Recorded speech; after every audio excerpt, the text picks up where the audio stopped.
Good afternoon, everyone. I hope you're having a good Tuesday. It's kind of been rough for me, as you can tell. You can't see all my mess here, but I am in the middle of like my little work hole, and it's been a very busy day for me. I've had meetings since like 7 o'clock this morning, and I feel like I haven't even stopped to have lunch. I just had some fruit, and I'm just powering through. So I'm trying to get to your work to give you some feedback. But I'm really hoping that it was a lot easier for you today. It looks like this the rest of the week for Wednesday and Thursday, but I hope that the work was more manageable so that it is not as stressful for you. And hopefully on Friday you've got less to catch up on, and that we can continue like this until May. So today we're going to continue with Desperaux. We're on chapter 42, which is called The Rest of the Thread. And remember, what happened yesterday was that Roscuro took the princess, he kidnapped her with Meg, and took her down to the dungeon. They searched the dungeon, they couldn't find her. Desperaux woke up. Remember, he's like covered in oil and flour, and he's lost his tail. It got chopped off. And he actually went to go tell the king, but he found his father, and his father wanted him to forgive him, and he said he did. But the other mice thought that he was a ghost because he was covered in flour. And so they all agreed to just pretend like they never saw him. So this chapter, the rest of the thread, will hopefully tell us what happened to the princess. We'll see how far we get. The threadmaster was sitting atop his spool of thread, swinging his tail back and forth and eating a piece of celery. Oh, let's not forget that Gregory died. They found Gregory dead because Roscuro had chewed through his rope, and he must have gotten stuck somewhere in the dungeon. Someone bad was down there. You know, that's where all of it's like jail. So maybe like a bad guy down there got a hold of him. But Gregory the jailer died, who speaks of himself in third person. Well, look here, he said when he saw Desperaux. Let's start again. I don't remember what I just read. The threadmaster was sitting atop his spool of thread, swinging his tail back and forth and eating a piece of celery.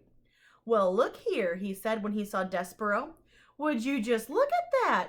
It's the mouse who loved a human princess, back from the dungeon in one piece. The old threadmaster would say that I didn't do my job well, that because you are still alive, I must have tied the thread incorrectly. But it is not so. And how do I know it is not so? Because the thread is still around your neck. He nodded and took a bite of his celery. I need the rest of it, said Desperaux. The rest of what? Your neck? The rest of the thread. Well, I can't just hand it over to any old mouse, said the threadmaster. They say red thread is special, sacred, though I myself, after having spent so much time with it, know it for what it is. What is it? Said Desperaux. Thread, said the threadmaster. He shrugged and took another loud bite of celery. Nothing more, nothing less, but I pretend, friend. And what, may I ask, do you intend to do with the thread? Save the princess. Ah, yes, the princess. The beautiful princess. That is how this whole story started, isn't it? I have to save her. There is no one but me to do it. It seems to be that way with most things. No one to really do the disagreeable jobs except oneself. And how exactly will you use a spool of thread to save a princess? A rat has taken her and hidden her in the dungeon, so I have to go back to the dungeon, and it is full of twists and turns and hidden chambers. Like a maze, said the threadmaster. Yes, like a maze, and I have to find my way to her, wherever she is hidden, and then I have to lead her back out again, and the only way to do that is with the thread. Gregory the jailer tied a rope around his ankle so that he would not get lost. As the mouse said this, he shuddered, thinking of Gregory and his broken rope, dying, lost in the darkness. Said Desperaux, I will use the thread. The threadmaster nodded. I see, he said. He took a meditative bite of celery. You, friend, are on a quest. I don't know what that is, said Desperaux. You don't have to know. You just have to feel compelled to do the thing, the impossible, important task at hand. Impossible? Said Desperaux. Impossible, said the threadmaster. Important. He sat chewing his celery and staring somewhere past Desperaux, and suddenly he leapt off his spool. Who am I to stand in the way of a quest? He said. Roll her away. I can have it? Yes, for your quest. Desperaux put his front paws up and touched the spool. He gave it an experimental push forward. Thank you, he said, looking into the eyes of the threadmaster. I don't know your name. Hovis. Thank you, Hovis. There's something else, something that belongs with the thread. Hovis went into a corner and came back with a needle. You can use it for protection. Like a sword, said Desperaux, like a knight would have. Yes, said Hovis. He gnawed off a length of thread and used it to tie the needle around Despereaux's waist, like so. Thank you, Hovis, said Desperaux. He put his right shoulder against the spool of thread and pushed it forward again. Wait, said Hovis. He stood up on his hind legs, put his paws on Despereaux's shoulders, and leaned in close to him. Desperaux smelled the sharp, clean scent of celery as the threadmaster bent his head, took hold of the thread around Despereaux's neck in his sharp teeth, and pulled on it hard. There, said Hovis, when the piece of thread broke and dropped to the ground. Now you're free. You see, you're not going into the dungeon because you have to. You're going because you choose to. Yes, said Desperaux, because I am on a quest. The word felt so good and right in his mouth. Quest. Say it, reader. Say the word quest out loud.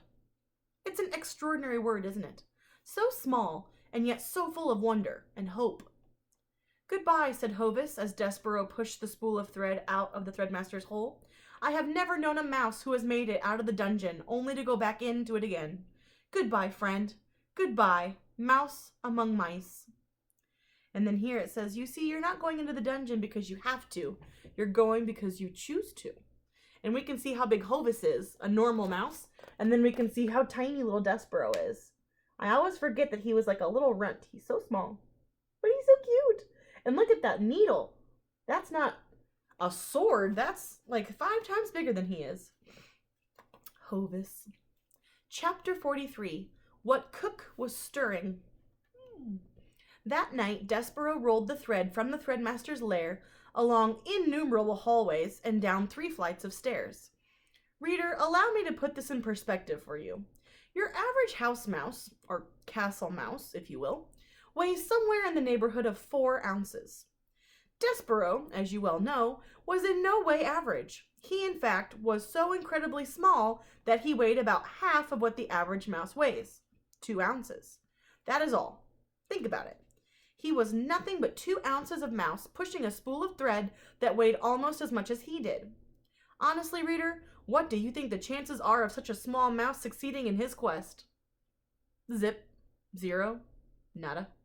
Goose eggs.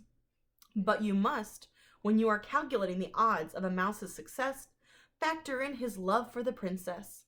Love, as we have already discussed, is a powerful, wonderful, ridiculous thing, capable of moving mountains and spools of thread. Even with the love and purpose in his heart, Desperaux was very, very tired when he reached the door to the castle kitchen at midnight. His paws were shaking, and his muscles were jumping, and the place where his tail should be was throbbing. And he still had a very, very long way to go, into the kitchen and down the many stairs of the dungeon, and then through somehow, some way, through the rat-filled darkness of the dungeon itself, not knowing where he was going. And oh, reader, when he stopped to consider what lay ahead of him, Desperaux was filled with an icky feeling of despair. He leaned his head against the spool of thread, and he smelled celery there, and he thought of Hovis, and how Hovis seemed to believe in him and his quest. So the mouse raised his head, and squared his shoulders, and pushed the spool of thread forward again into the kitchen, where he saw, too late, that there was a light burning. Desperaux froze. Cook was in the kitchen. She was bent over the stove. She was stirring something. Was it a sauce? No. Was it a stew? No. What Cook was stirring was soup. Soup, reader! In the king's own castle, against the king's law, right under the king's very nose. Cook was making soup. As the mouse looked on, Cook put her face into the steam rising from the pot and took a deep breath. She smiled a beatific, what a weird word, a beatific smile, and then the steam rose around her and caught the light of the candle and made a halo over her head. Desperaux knew how Cook felt about mice in her kitchen. He remembered quite clearly her instructions to Mig regarding himself. Kill him. The only good mouse is a dead mouse. And remember, she also said, kill it, and then kill it again to make sure it's really dead.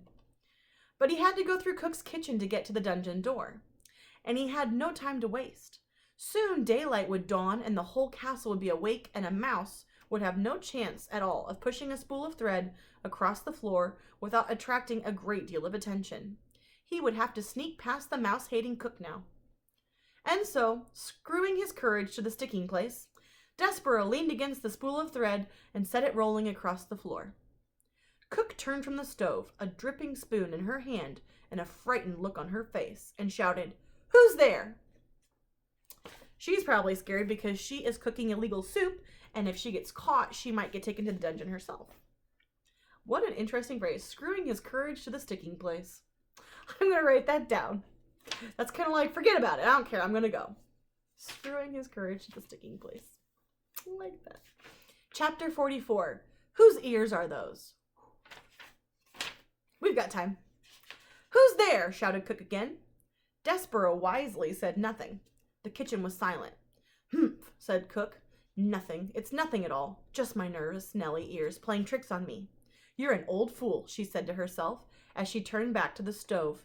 You're just an old fool afraid of being caught making soup. How silly is that? Desperaux slumped against the spool of thread. And as he leaned there, his heart pounding, his paws shaking, a small wonderful thing occurred. A midnight breeze entered the kitchen and danced over to the stove and picked up the scent of the soup, and then swirled across the floor and delivered the smell right directly to the mouse's nose. Desperaux put his head up in the air. He sniffed. He sniffed some more. He had never in his life smelled anything so lovely, so inspiring. With each sniff he took, he felt himself growing stronger, braver.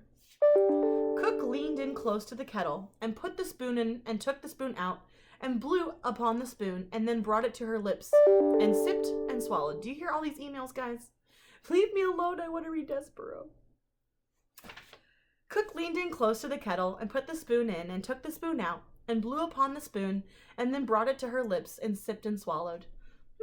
She said. Huh. She took another sip. Missing something, she said. Maybe more salt. She put the spoon down and took up an enormous salt shaker and sprinkled salt into the kettle.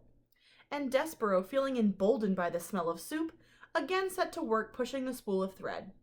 Quickly, he said to himself, rolling the spool across the floor. Do it quickly. Do not think. Just push. Cook whirled the salt shaker in her hand and shouted, Who goes there? Desperaux stopped pushing. He hid behind the spool of thread as Cook took the candle from the stove and held it up high. Humph, she said. The candlelight came closer. What's this? The light came to rest directly on Desperaux's big ears sticking up from behind the spool of thread. Ho, said Cook. Whose ears are those? And the light from the candle then shone full in Desperaux's face. A mouse, said Cook. A mouse in my kitchen. Desperaux closed his eyes. He prepared for his death. He waited, reader, and waited. And then he heard the sound of laughter. He opened his eyes and looked at Cook. Ho, said Cook. Ho-hee! For the first time in my life, I am glad to see a mouse in my kitchen. Why? She asked. Why am I glad? Ho-hee! Because a mouse is not a king's man here to punish me for making soup. That's why. Because a mouse is not a king's man here to take me to the dungeon for owning a spoon. Ho-hee! A mouse. I, Cook, am glad to see a mouse. Cook's face was red and her stomach was shaking. Ho-hee, she said again, and not just any mouse. A mouse with a needle tied around his waist. A mouse with no tail. Ain't it lovely? Ho-hee! She shook her head and wiped at her eyes. Look, Mouse, these are extraordinary times, and because of that we must have some peace between us. I will not ask what you are doing in my kitchen, and you in return will tell no one what I am cooking. She turned then and went back to the stove, and set down the candle, and picked up the spoon again, and put it in the pot of soup, and took it back out and tasted the soup, smacking her lips together. Not right, she said, not quite right. Missing something still. Desperaux did not move. He could not move. He was paralyzed by fear. He sat on the kitchen floor. One small tear fell out of his left eye. He had expected Cook to kill him. Instead, reader, she had laughed at him, and he was surprised how much her laughter hurt. Oh, he's sad. Maybe because he sees himself as a knight, and so he thinks he's really brave and strong. So then if you're feeling really brave and then you get laughed at, it hurts his feelings and doesn't feel as strong as he really thought he was. So chapter 45 is called Some Soup, but we must stop there. We'll continue tomorrow. Have a good night.